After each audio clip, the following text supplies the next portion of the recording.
Halo, Assalamualaikum warahmatullahi wabarakatuh. Terima kasih untuk yang sudah datang ke channel aku. Kalau belum subscribe, tolong jangan lupa di subscribe, kemudian bunyikan lonceng, dan jangan lupa kasih like serta komentar biar aku makin semangat ya. Penantian dalam cinta, episode 108.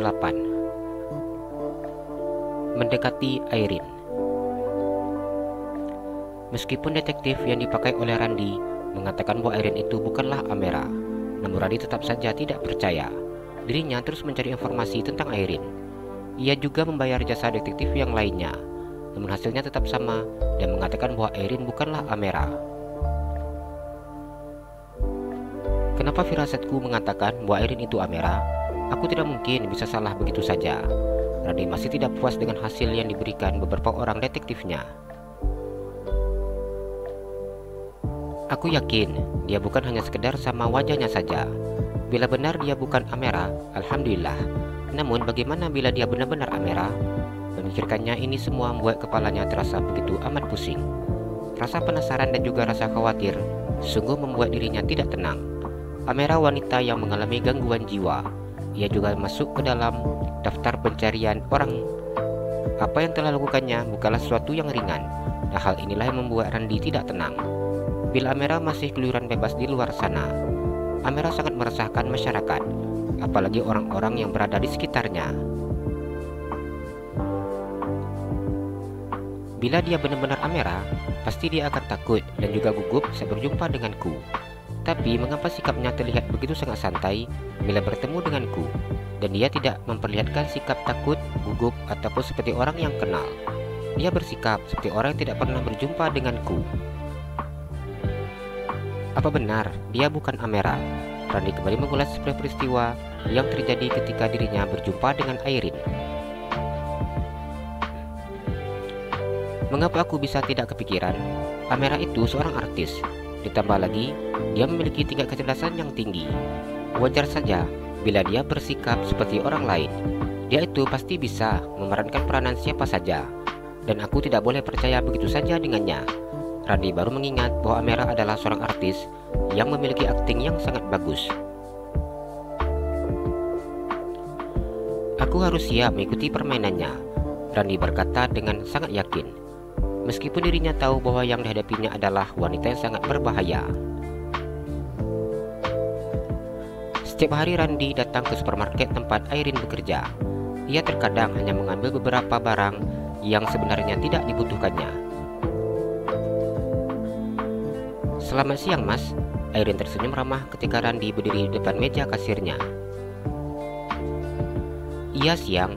Randy memberikan keranjang yang dibawanya. Ia mengeluarkan barang-barang yang ada dalam keranjangnya. Siang ini, kebetulan pengunjung di supermarket sedang sepi, sehingga tidak ada yang mengantri di kasir tersebut. 34.000, Mas. Airin tersenyum setelah menghitung total belanja pelanggannya. Randy tersenyum dan mengeluarkan uang pecahan Rp100.000 dari dalam dompetnya dan memberikan uang itu kepada kasir yang berdiri di depannya. Uangnya 100.000 ya, Mas. Airin tersenyum mengambil uang yang diberikan pelanggannya dan berencana untuk mengembalikan kembaliannya. Kembaliannya untuk kamu saja, Randy tersenyum. Jangan, Mas, saya nggak enak. Setiap kali Mas kesini, kembaliannya selalu ditinggal. Saya beneran segan dan gak enak juga, tolak Airin. Randy tersenyum memandangnya. Tidak apa-apa, saya ikhlas, jawabnya. Tapi ini kembaliannya banyak loh, Mas, jawab Airin. Iya, gak apa, ambil saja, ucapnya dengan tersenyum. Makasih ya, Mas, karena Mas sering kasih sisa kembaliannya. Kami bisa makan bakso tiap malam, Airin berkata dengan jujur. Hampir setiap malam, Airin beserta kedua temannya makan bakso ataupun nasi goreng, sesuai dengan selera mereka, dari sisa uang pelanggan yang tidak mengambil kembaliannya. Randy menganggukkan kepalanya. Boleh saya kenalan dengan kamu? Randi bertanya tanpa basa-basi. Ia langsung ke topik utamanya, yaitu mengenali Airin. Airin begitu senang saat mendengar pertanyaan pria tersebut. Ia mengangkat ID card yang melingkar di lehernya. Airin Alista, ucapnya memperlihatkan nama yang ada di ID card tersebut. Randi membuka kacamatanya.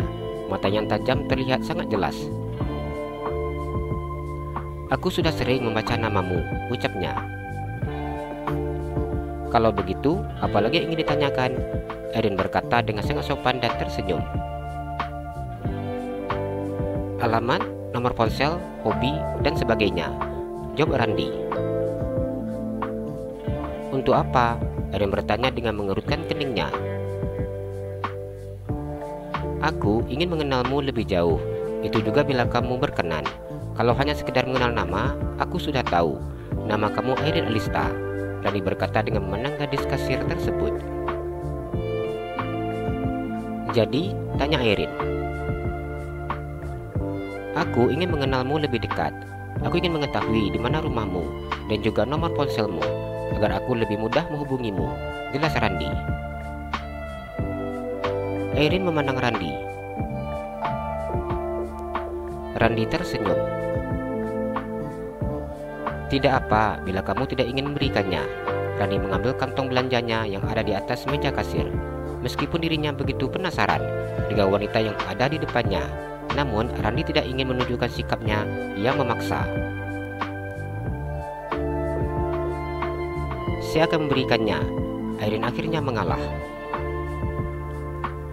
Randi mengeluarkan ponselnya dari dalam saku celananya. Ia memberikannya kepada Airin.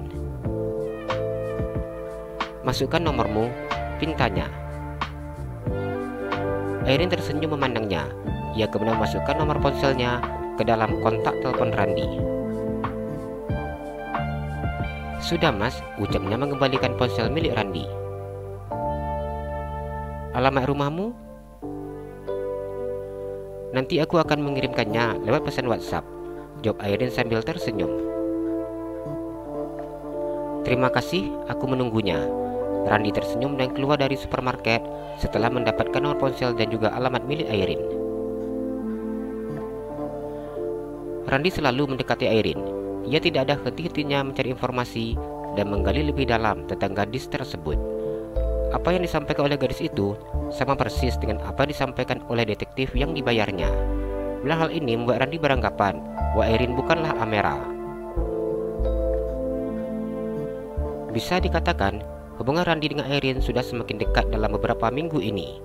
Randi begitu sangat nyaman ketika berbicara dengan gadis itu. Airin gadis yang baik dan juga sopan. Namun lagi-lagi, Randi harus selalu mengingatkan dirinya bahwa gadis itu tidak bisa dipercayainya 100% sebelum Amera asli tertangkap. Randi menghentikan mobilnya di depan rumah milik Airin. Mas Randi, terima kasih ya sudah antarkan aku pulang. Airin tersenyum dan memandang Randi yang duduk di sebelahnya. Randi tersenyum dan menganggukkan kepalanya. Ayo mas, turun dulu, ajak Airin. Iya boleh, jawab Randi yang buka sabuk pengamannya dan turun dari dalam mobilnya. Randi memperhatikan rumah milik Airin. Sudah berulang kali ia datang ke rumah ini. Randi merasakan sesuatu yang aneh ketika berada di rumah tersebut. Hawa di rumah ini terasa begitu sangat berbeda dirasakannya. Silakan masuk mas, Airin membuka pintu rumahnya. Randi menganggukkan kepalanya dan duduk di lantai beralaskan dengan karpet permadani. Kehidupan Airin begitu sangat sederhana. Ia tinggal di perumahan tipe 6x6 dan isi perabot rumahnya juga begitu sangat sederhana. Kehidupannya jauh dari yang namanya kemewahan. Mas Randi, mau aku buatkan teh? Tanya Airin. Tidak usah, saya tadi sudah minum. Randi begitu sangat berhati-hati terhadap Airin. Ia tidak ingin memakan apapun yang diberikan oleh Airin. Airin tersenyum dan menganggukkan kepalanya. Aku merasa hawa di rumah ini sangat berbeda, Randi berkata dengan memandang ke sekeliling rumah yang ada dalam rumah tersebut. Mungkin karena kondisinya sepi, Mas, jadi terkesan menakutkan. Airin tertawa cekikikan. Ini sudah malam, tidak enak kalau bertamu di jam segini. Aku permisi dulu. Kamu jaga kesehatan dan istirahat, ucap Randi yang beranjak dari duduknya. Iya mas, jawab Airin. Aku akan keluar kota dalam beberapa hari ini, jadi mungkin aku tidak bisa mengantar jemputmu. Aku akan menemuimu bila aku sudah pulang ke Jakarta, jelas Randi. Iya mas, mas hati-hati ya, mas juga harus jaga kesehatan. Airin balik menasihati. Ya sudah kalau begitu, aku permisi dulu, ucap Randi yang kemudian keluar dari rumah Airin.